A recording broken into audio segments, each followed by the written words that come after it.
निर्जला एकादशी को शास्त्रों में मोक्ष प्रदान करने वाला एकादशी बताया गया है। इसे भीमसेन एकादशी के नाम से भी जाना जाता है। इस दौरान गंगा घाटों में लोग स्नान करते हैं और दान करते हैं।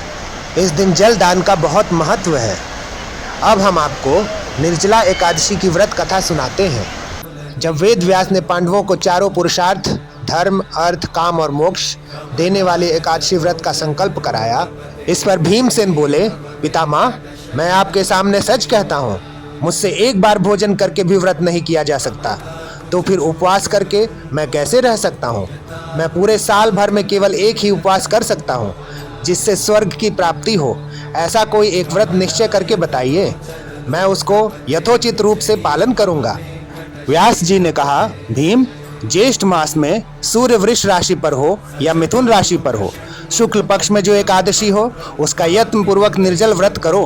केवल कुल्ला या आचमन करने के लिए मुख में जल डाल सकते हो। उसको छोड़कर किसी प्रकार का जल विद्वान पुरुष मुख में न डालें, अन्यथा व्रत भंग हो जाता है।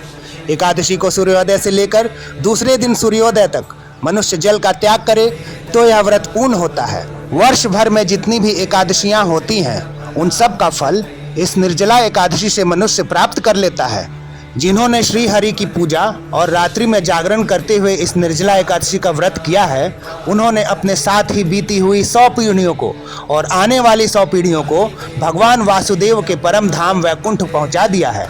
जो इस एकादशी की महिमा को भक्ति पूर्वक सुनता है अथवा उसका वर्णन करता है, वह स्वर्ग लोक में जाता है। चतुर्दशी युक्त अमावस्या को सूर्य ग्रहण के समान श्राद्ध करने से मनुष्य जिस फल को प्राप्त करता है, वही फल इस कथा को सुनने से भी मिलता है। जय श्री हरि नारायण। आप सबको निर्जला एकादशी की बहुत बहुत शुभकामनाएं।